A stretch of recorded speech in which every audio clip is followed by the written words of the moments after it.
Tonight, the new world of Australian prisons. At Goulburn Jail in New South Wales, a shadow of our darkest penal past falls daily. Inmates are separated along racial lines to stop them murdering one another. The nature of the inmate these days is a lot more brutal and violent now because they've been brutalised or dehumanised, especially in Goulburn. Across the way, hidden from view, are the so-called men in black. In a desperate situation, they will resort to lethal force. When you're managing some of the toughest people that ever walked the corridors of a jail in Australia, you have to have some people at some stage may have to stand nose to some of these tough criminals and say, now do as you're told or else. And if they decide the or else, you have to take the appropriate action.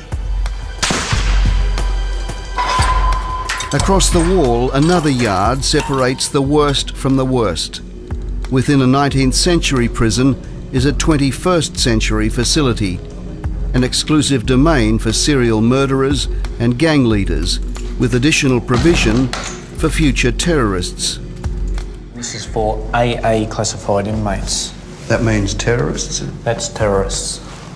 There's legislation being drawn up, agreements between the states that a terrorist inmate could go to bed in one state in a jail and wake up in this jail. Goulburn Jail, the end of the line for Australia's criminals, is also a timeline of Australian prison reform. I don't have happy memories of it. It was a place where you had staff over several generations from the same families who'd worked there, and so their concept of what a prison should be and how prisoners should be dealt with was cast in stone. So it was a very difficult and challenging place. In 20 years, the Australian prison population has doubled. Tonight, we look at how the system copes with the pressure cooker as we go inside Australia's toughest jail.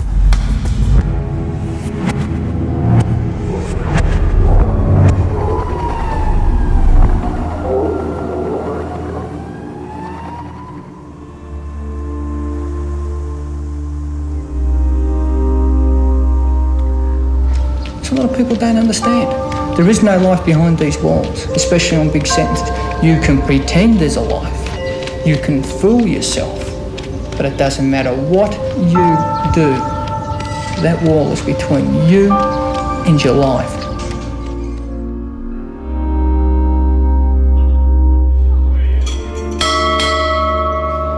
At Goulburn Jail, there is every day a First Fleet echo when they ring the bell to call officers to parade in the way the Royal Marines did 2 centuries ago. In the cell blocks where inmates are called to muster, the various floors are still known as decks. Over the centuries, there is much about the routine of doing time that does not change. A lot of people don't realise and understand when you're in jail, it's a different life. It's a different world. What these rules of society don't apply in there. Really, it's a dog eat dog. It's a jungle. Seriously, it is. But in the last quarter of a century in particular, efforts have been made to escape the legacy of a prison's history described by one Royal Commissioner as brutal, savage, and sometimes sadistic. Righto, break off to your duties.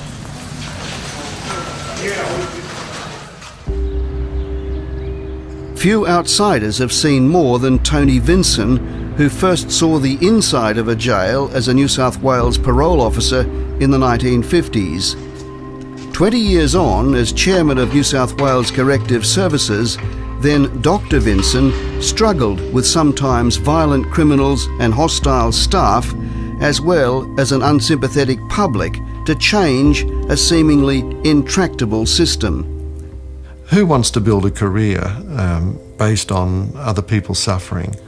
Who wants to derive any kind of satisfaction from incarcerating other people? The only ambition you should have is to contest those deep-seated biases and prejudices which exist in the community and which I found to be unmatched by the people I was dealing with. In the 1960s, Ron Woodham tossed in his shearer's job to join the New South Wales prison staff. Like Tony Vinson, his career also straddled this turbulent time. Now New South Wales Commissioner of Corrective Services, the man the prisoners call Rotten Ron has survived corruption allegations, death threats, and even being taken hostage, as he also struggled to manage the pressure for change. There's some prisoners that I'm not on their Christmas card mailing list, and I don't want to be, and I don't believe in the way they operate. I've been against them, they know that. They also know that I and my senior staff are fair but firm if they want to conform. So even if they're going against us and they decide at some stage to come back into a compliant mode of operation, that will help them. How did you get your nickname? From the riot days when we were in the response teams in the 80s. So did that mean that you had to bash back? No, not really. We, after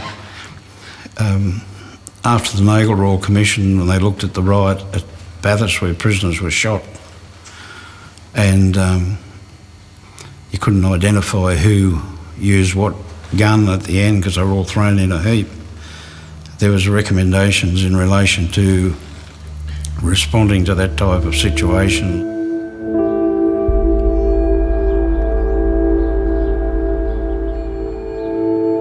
Twice in the 1970s there were riots at Bathurst Jail. Prisoners had been systematically bashed by guards.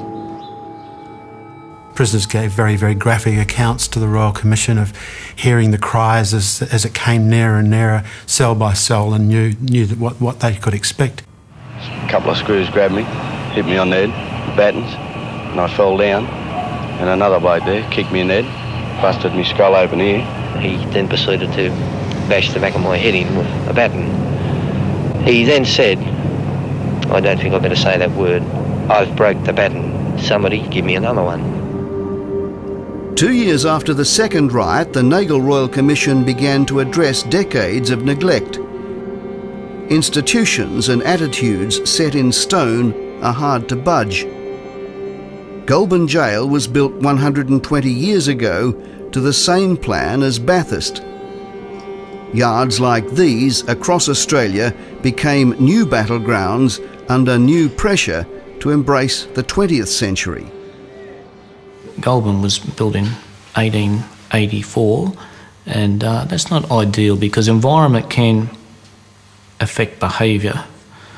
But although it's an 1884 jail, we have 21st century officers working there, and they employ 21st century practices as possible. The New South Wales experience was mirrored across the nation. Through the 1980s and 1990s, there were prison riots in Pentridge, Boggo Road and Yatala, the most recent this year at Risdon in Tasmania. Over that time, the same trends have been evident. Better policing, stronger remand conditions, longer sentences and tough public attitudes herded more people into jail. While crime rates came down, imprisonment rates doubled, if unevenly, across the nation. Queensland, in the first period of the first Goss government, actually reduced their imprisonment rate. I think Western Australia more recently have been doing some of the same thing. The Victorians have kept their imprisonment rate relatively low. It's half of New South Wales and less than half than a lot of other states. Northern Territory has always had a very, very high, disproportionately high imprisonment rate. The high imprisoning states historically have been those with high Indigenous populations, particularly the Northern Territory. Western Australia have been the two high imprisoning states, followed by Queensland and now New South Wales. A building boom saw new prisons constructed, the New South Wales Corrective Services budget doubling in 10 years.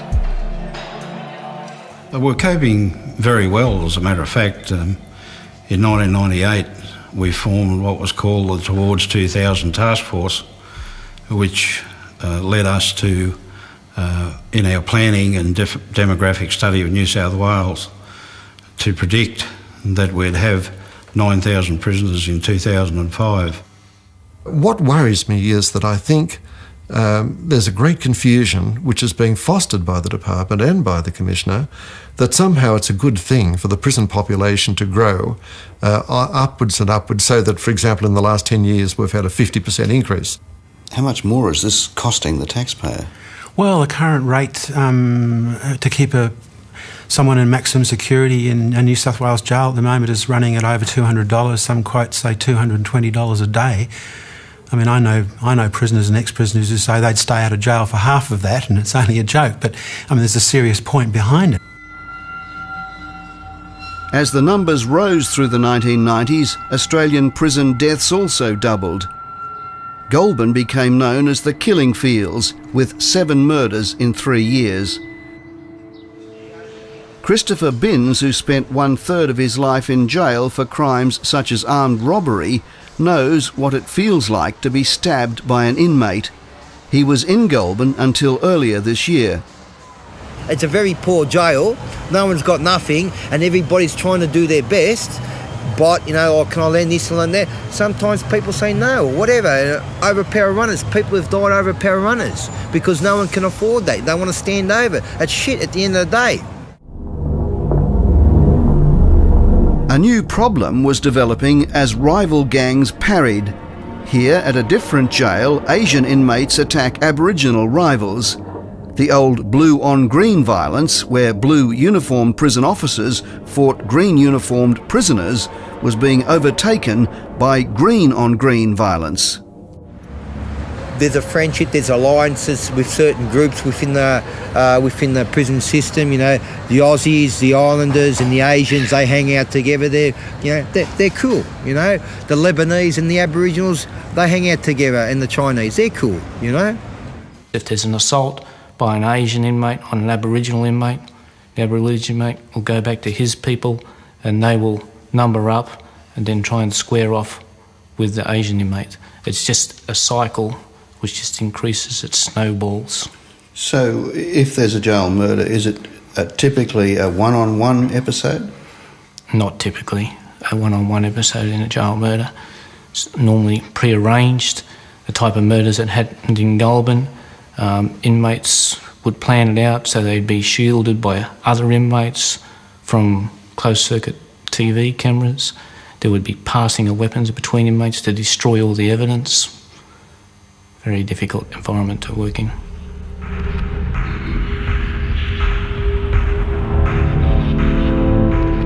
Australia was copying American jail violence, with local white pride gangs forming in opposition to other ethnic gangs. Gang warfare outside was now being concentrated inside. There's the gangs that were at war in southwest Sydney.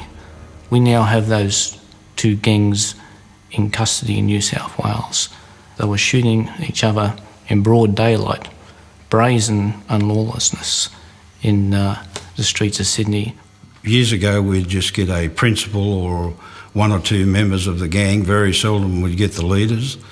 Now it's not uncommon for us to receive the whole gang.